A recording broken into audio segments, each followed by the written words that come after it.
नमस्कार. छायाज रेसिपीजमध्ये आज आपण तांदळाच्या पिठापासून खूपच मस्त कुरकुरीत अशी रेसिपी बनवणार आहोत.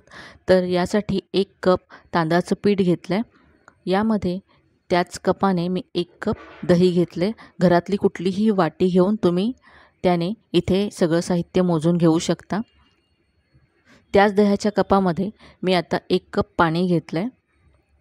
हे सगळं यामध्ये घालायचं आहे. तर इथे सगळं समप्रमाणात घेतलं आहे. 1 कप तांदळाचं पीठ, 1 कप दही आणि 1 कप पाणी घेतलं आहे आणि लागलं तर आपण यामध्ये आणखी पाणी घालूया.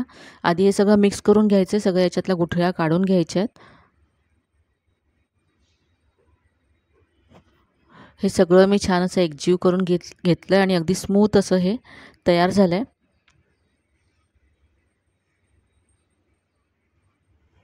तर हे पहा असं आहे. थोडंसं घट्ट वाटतं तर यामध्ये मी आणखी थोडंसं इथे पाणी घालते.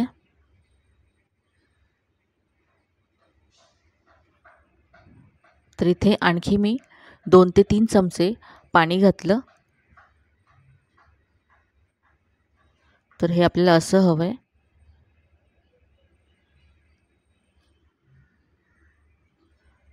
नंतर जे मी अर्धा कप पाणी घेतलं होतं त्यातलं माझं एवढं पाणी शिल्लक आहे. आता यामध्ये पुढचं साहित्य घालायचं आहे. तर इथे अर्धा चमचा जिरं घातलं आहे. यानंतर बारीक चिरलेला कढीपत्ता घातला. बारीक चिरलेली हिरवी मिरची घालायची आहे. यानंतर किसलेलं आलं घातलं आहे. आता यामध्ये चवीप्रमाणे मीठ घालायचं आहे. इथे मी 1 छोटा चमचा इतकं मीठ घातलं. आता हे सगळं मिक्स करून घ्यायचं आहे. तुम्हाला आवडत असेल तर तुम्ही यामध्ये बारीक चिरलेला कांदासुद्धा घालू शकता. हे सगळं मी एकजीव करून घेतलं. आता गॅसवरती मी एक पॅन गरम करत ठेवला आहे. गॅसची फ्लेम मीडियम ठेवायची आहे आणि यामध्ये हे सगळं पीठ काढून घ्यायचं आहे.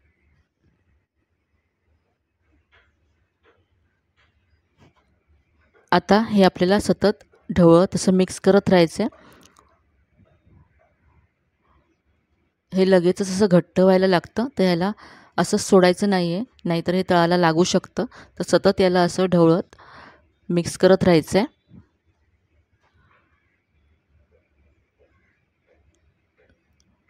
तर लगेचच हे आता घट्ट व्हायला सुरुवात झाली आहे. तर हे पहा असं हे घट्ट झालं आहे आणि हे पॅन सोडायला लागलं आहे.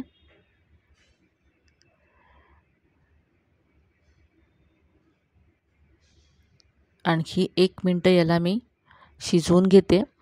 तर आता पहा याचा असा गोळा होतो आहे.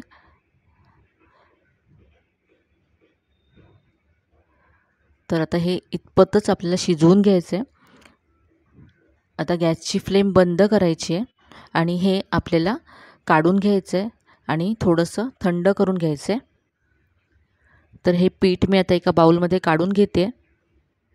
पूर्ण थंड करू नका. हे थोडंसं कोमट करायचं आहे. आपल्याला हाताला सहन होईल इतपत हे कोमट करून घ्यायचं आहे. हे आता थंड झालं आहे. यामध्ये बारीक चिरलेली कोथिंबीर घालायची आहे. मिक्स करून घेऊया कोथिंबीर पिठामध्ये. हाताला तेल लावून घ्यायचं आहे.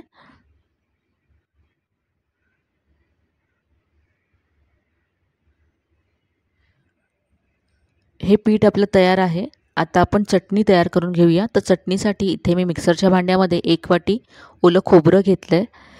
यानंतर 1 मोठा चमचा भाजलेली चण्याची डाळ घेतली आहे. हिरव्या मिरच्या घालायच्या त्यामध्ये. यानंतर थोडंसं आलं, थोडीशी चिंच घालायची. चिंच नसेल तर तुम्ही लिंबाचा रससुद्धा घालू शकता. आणि यानंतर चवीप्रमाणे मीठ घालून पाणी घालून ही चटणी मी वाटून घेतली. चटणी वाटून तयार आहे. आता चटणीवर घालण्यासाठी फोडणी तयार करूया. तर इथे 1 चमचा तेल मी गरम करून घेतलं. यामध्ये पाव चमचा मोहरी घालायची आणि मोहरी तडतडली की यामध्ये 4 ते 5 कढीपत्त्याची पानं घालायची आहेत. ही फोडणी मी चटणीवरती घातली आहे. मिक्स करून घेऊया. ही मस्त अशी आपली चटणी तयार आहे.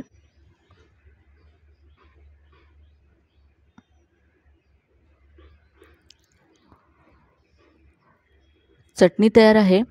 आता आपण जे पीठ तयार करून ठेवलं आहे त्याचे आपण वडे बनवूया। तर पीठ आता हे पुन्हा एकदा मी मिक्स करून घेते आणि हाताला तेल लावून घ्यायचं, म्हणजे हाताला हे पीठ चिकटणार नाही। आणि याचे आता वडे बनवायचे आहेत। तर जसा मेदू वड्याचा शेप असतो तसा शेप आपण या वड्यांना देणार आहोत।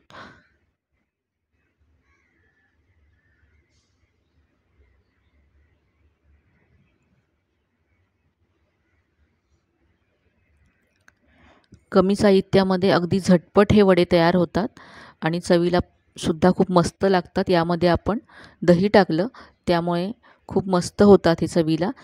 तांदळाच्या पिठामुळे बाहेरून कुरकुरीत आणि दही घातल्यामुळे आतपर्यंत सॉफ्ट असे हे वडे होतात। तर इथे पाहू शकता किती मस्त असा मेदू वड्याचा शेप या वड्याला दिलाय मी। असेच आता इथे मी वडे तयार करून घेतलेत। आता हे वडे आपण फ्राय करूया। तर इथे मी तेल गरम करून घेतलंय। तेल व्यवस्थित गरम झाल्यानंतर गॅसची फ्लेम मीडियम करायची आणि हे वडे सोडायचे आहेत। जेव्हा वडे सोडू तेव्हा तेल व्यवस्थित गरम असायला हवं। तेल जर गरम नसेल तर हे वडे खूप तेलकट होतील। आता गॅसची फ्लेम मीडियम ठेवूनच हे वडे आपल्याला फ्राय करून घ्यायचे आहेत, म्हणजे आतपर्यंत ते छान फ्राय होतील। लगेच याला उलटायचं नाही आहे, एका बाजूने फ्राय झाल्यानंतरच याला तुम्ही उलटून घ्या।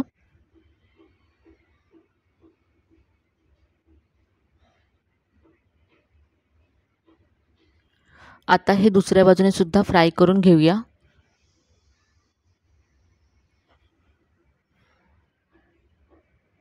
दोन्ही बाजूने हे वडे छान फ्राय झालेत। आता याला थोडासा गोल्डन ब्राऊन रंग येईपर्यंत मी फ्राय करून घेते। तर इथे पाहू शकता मस्त असे वडे गोल्डन ब्राऊन झालेत, रंगसुद्धा खूप मस्त आला आहे। तर याच्यातलं तेल निथळून आपण काढून घेऊया। असेच सगळे वडे मी इथे फ्राय करून घेते। इथे आता जी आपण चटणी बनवली त्याबरोबर मी हे वडे सर्व केलेत। चवीला खूपच मस्त लागतात। चटणीसुद्धा खूप छान आहे, नक्की करून पहा। अगदी झटपट होणारी चटणी आपण बनवली।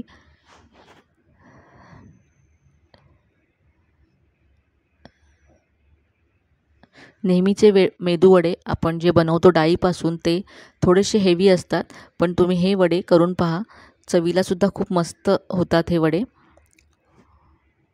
तर इथे मी तुम्हाला एक वडा तोडून दाखवते।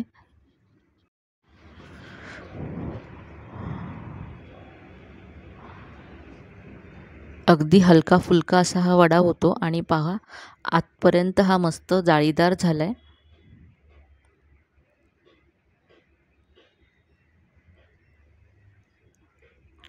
तर आजची ही रेसिपी तुम्हाला नक्कीच आवडली असेल। रेसिपी कशी वाटली कमेंटमध्ये नक्की कळवा। रेसिपी जर आवडली असेल तर व्हिडिओला जास्तीत जास्त लाईक करा, शेअर करा। चॅनलवर नवीन असाल तर चॅनलला सबस्क्राईब करायला विसरू नका। चला तर मग पुन्हा भेटूया अशाच छान छान आणि नवीन नवीन रेसिपीसह। तोपर्यंत धन्यवाद।